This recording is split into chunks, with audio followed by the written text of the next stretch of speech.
নমস্কার বন্ধুরা, শনিবারের বিকেলে আপনাদের সকলকে স্বাগত। দেখতে পাচ্ছেন আমি একটা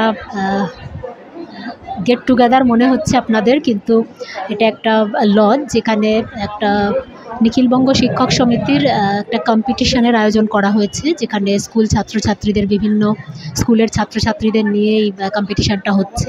তো সেখানে আমি আবৃত্তির জন্য বিচারকের দায়িত্ব পেয়েছি। আমি জানি আমি ততটা ভালো করি না, কিন্তু ওনারা হয়তো মনে করেছেন কোনোভাবে আমাকে যোগ্য, তো সেই জন্য ওনারা আমাকে ইনভাইট করেছিলেন আসার জন্য। তো আমি এখানে ইনভাইটই হয়ে এসেছি। আজকে অনুষ্ঠানটাতে থাকবো, বিভিন্ন যত রকমের ইভেন্ট আছে সেগুলো পার্টিসিপেট করছে স্টুডেন্টরা, সেগুলোও যেরকম দেখবো, তার সঙ্গে আবৃত্তির কম্পিটিশানটাও ভালো করে উপভোগ করব। তো সেই জন্যই আপনাদের সঙ্গে একটুখানি আপনাদেরকে দেখালাম। অনুষ্ঠানে আসতে পেরে নিজে ভীষণ ভালো লাগছে। আমি নিজেকে অনেক ধন্য মনে করছি এই অনুষ্ঠানে এসে। তো এখানে অনেক গুণীজনও আছেন, সবার সান্নিধ্যে নিশ্চয়ই সমৃদ্ধ হব। দেখাতে থাকবো আমি, চলুন। ছাত্রছাত্রীরা এবং সুধী অভিভাবকবৃন্দ, বিচারকবৃন্দ, দেবাশিসবাবু বলে গেছেন যে এই ধরনের অনুষ্ঠানগুলো স্কুলের সেপারেট ক্লাসরুমে হয়, কিন্তু আমরা বাধ্য হচ্ছি স্কুল না পাওয়ার জন্য। উদ্দেশ্য একটাই, যে সংস্কৃতি মনজ্ঞ হিসেবে গড়ে তোলা।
তাদের ব্যথা কিন্তু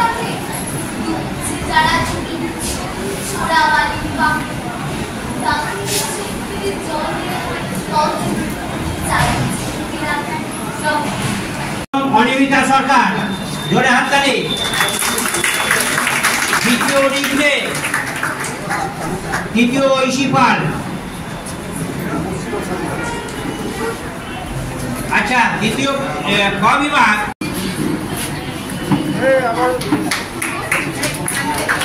ইচ্ছা অহনা সম্প্রীতি।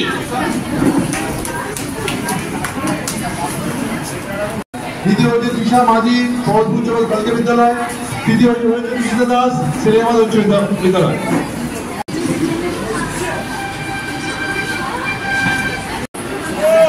সর্বাধিক সঙ্গীত Supriti Ghosh, Soumi Bazar, Anupriya Gayen, Uchchi Barmani, Sahajpur Das high school. Congratulations to all of you. Suman Hazra.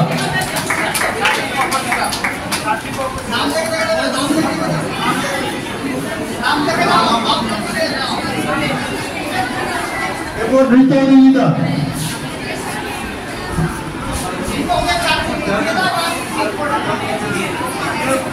Gracias.